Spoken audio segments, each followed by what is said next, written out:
ബബിളിനകത്ത് പുക വരുന്നത് കണ്ടിട്ടുണ്ടോ? എന്നാൽ ഇന്ന് അതിൻ്റെ എക്സ്പെരിമെൻ്റാണ് നമ്മൾ ചെയ്യാൻ പോകുന്നത്. അപ്പോൾ എൻ്റെ കയ്യിൽ ഇതുപോലെ ക്ലിനിക് പ്ലസിൻ്റെ ഒരു ഷാമ്പൂ ഉണ്ടായിരുന്നു. കുറച്ച് പഞ്ചസാരയും കുറച്ച് വെള്ളം കൂടെ ചേർത്ത് നല്ല രീതിയിൽ മിക്സ് ആക്കാം. ഇത് തന്നെയായി സോപ്പ് ബബിൾ സൊല്യൂഷൻ.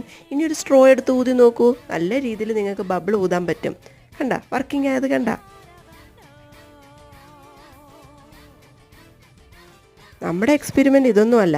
ഇനി ഈ സ്ട്രോ കട്ട് ചെയ്തിട്ട് ഒരു ബോട്ടിലിൻ്റെ ക്യാപ്പിനകത്ത് കൂടെ ഹോൾ ഇട്ടിട്ട് നമ്മൾ ചെയ്യുകയാണ്. ഇനി നമ്മുടെ താരം അഗർബത്തിയാണ്. അഗർബത്തിയിൽ ചെറിയ രീതിയിൽ തീ കത്തിച്ചിട്ട് പുക വരുത്തുക.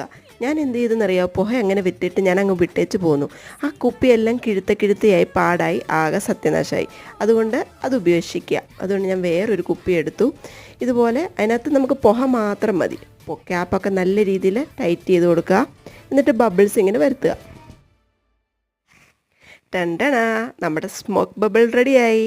ഇത്രയേ ഉള്ളൂ. Thank you for watching.